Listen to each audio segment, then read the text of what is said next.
This is James Holder for I from London. I'm in the Grosvenor House Casino today. I've just bumped into the elusive ASIF Vali. What's that, ASIF, all right? Elusive? I'm not elusive. What are you doing here today? Last time we saw you was in Bradford. You told me everything was going great. Next thing we see you here today. I can't remember seeing you in Bradford. I've never been to Bradford. When did you see me in Bradford? You mean Bolton? It's definitely Bradford, wasn't it? That must actually be Bolton. Sorry, ASIF. Must actually be Bolton. Start that again. But, carry on. Bolton. The last time we saw you was at Bolton. What brings you to London today? You seem to be working in every camp at the moment. What's the deal? I'm trying to, obviously, after leaving AMIR. I've been working with Tyson Fury, Hughie Fury, Peter Fury for the Hay fight, and then HOBSON Promotions. I got a call from Dennis to say, can I help him and can I have him put a show together with Jamie McDonald, and that started off 3 months ago. That fell away, so that's two things that have fallen away, which I've been working with. And then obviously we recouped the great fight with Stuart Hall here today. So we're delighted to announce the fight, and it gives me a chance to get back into boxing and get my teeth behind it, because I love the sport. It made me quite interested. Everyone said their farewells to you on Twitter, like you was departing to a different planet. All of a sudden you appear part of Team Fury. Explain that change to me.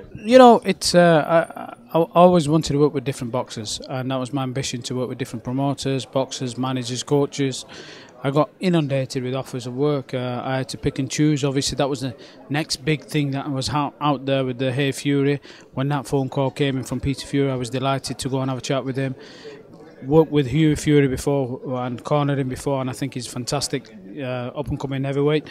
And Tyson, I've had dealings with Tyson before as well. So to do that Hay Fury fight was great for me. But when the week of the fight fell through, it was a bit devastating. But you got to pick yourself up, because these are the things that happen in boxing. And then the Dennis Hobson phone call came through. Been across to America, trying to do some business with Dennis and help him to get a deal for Jamie. Came back again, and things started to go wrong with Jamie, and here we are with Stuart Hall and Dennis Hobson. What do you think the main differences are, notably, between the three camps? How do you manage to do the same job for three different camps? How do you get on with these people? What are their differences? First and foremost, you've got to have honesty. Honesty of what you can deliver. And they've got to trust you, and you've got to trust what you can bring to the table as well. The camps are great. You're working with three different teams. There's different output from each team. You've got to bring different things to the teams. HOBSON Promotions has been involved in boxing for many years. All the way going back with the Clinton days, and previous to that with Dennis Hobson Senior. So they're quite an established business, and they've been in the boxing game for some time. So they have a team behind them. Fury and their team, they're up and coming, and to put a team around them is a position that I'm manoeuvring into, and checking out the contracts and making sure that they had a team around him. With AMIR, obviously AMIR has his own team around him, and he well established in the boxing, because he's been doing it for many years. So to put teams around boxers and up and coming boxers is the challenging part, and to have a team around you that you trust to work with is the challenging part as well. But interestingly enough, the outcome, you always want to do the best for your boxer and your promoter. So whoever you work for, you want to make sure you give it 110%. Business aside, do you still miss AMIR as a person? Are you still in contact with him, or do you miss him? He's been away quite a lot. I saw him at the last Bolton game where he was there.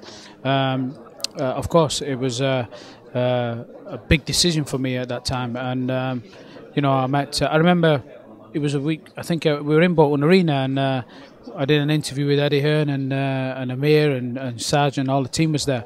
And and a week after, I've decided that I wanted to move on and work with different boxers. I can see what's happening in boxing up and around the country. There's some great shows being delivered. There's not many promoters left now, unfortunately. There's some great smaller shows and some great amateurs that are coming up. But it's hard for them as promoters to go out there and do the job unless you've got a big TV company behind you, unless you've got some name boxers on a promotional deal. But to try and build boxers and managers and promoters up, it's hard work, but it's an interesting challenge. You know, recently we've changed our company name from formerly of iFilm London now to IFL TV. So we've got space for you. You can come and join our firm. We'll get you involved somewhere. Hey, you know, anytime. You know, I love the big guy behind the camera here. He's a great guy. He's trying to get my same flick of hairstyle like mine, but, you know, he's not succeeding. But, you know, I always have a good time with Coogan and yourself, and we've had some great interviews done previously. And listen, I won't forget the 2 o'clock in the morning interview in Sheffield when you guys came across, and we had a great interview there. And it was an honest interview because we were still working at that time. And Coogan, you know, I revealed some stuff there around boxing, around my personal life. And you know, I always have respect for Coogan and yourself, and anybody working for yourself. And you've been delivering some good interviews. So hopefully you carry on and become bigger and better. So I really appreciate that comment. It's a really nice thing to say, and we know you know how to make money, and one thing we need is money. So let's combine forces. Maybe we can go to work and have a night out. Yeah, why not? You know, the three of us. Have we got a partner for another one? What do you think? Can I come in? We'll give you out of Coogan's 20% out of Coogan's 50. We'll bang. Coogan, is that all I'm gonna get? Well, you ain't why? I'm not a dog. You're the dog. You're a bad man in business. Here's That's what he said. Here's what we'll do. Let's cut him out, and me and you work together. How's that? Do you know what? I'm liking this arrangement. The Don's got it going on. Are you panicking now, big man? He's quaking. Trembling. Go on, Don. Hey, you're gone. P45. Away you go, Coogan. You're gone. It's going to be a lot easier to frame up ASIF. I know that much. A lot easier. Listen, sir, I want to thank you for your time today. It's been a great pleasure. We look forward to seeing you on the 21st, if not before. And thank you again for giving IFL TV a bit of time. Yeah, no problem. Good to work with you again. This is James Holder, ASIF VALI for IFL TV. Thank you.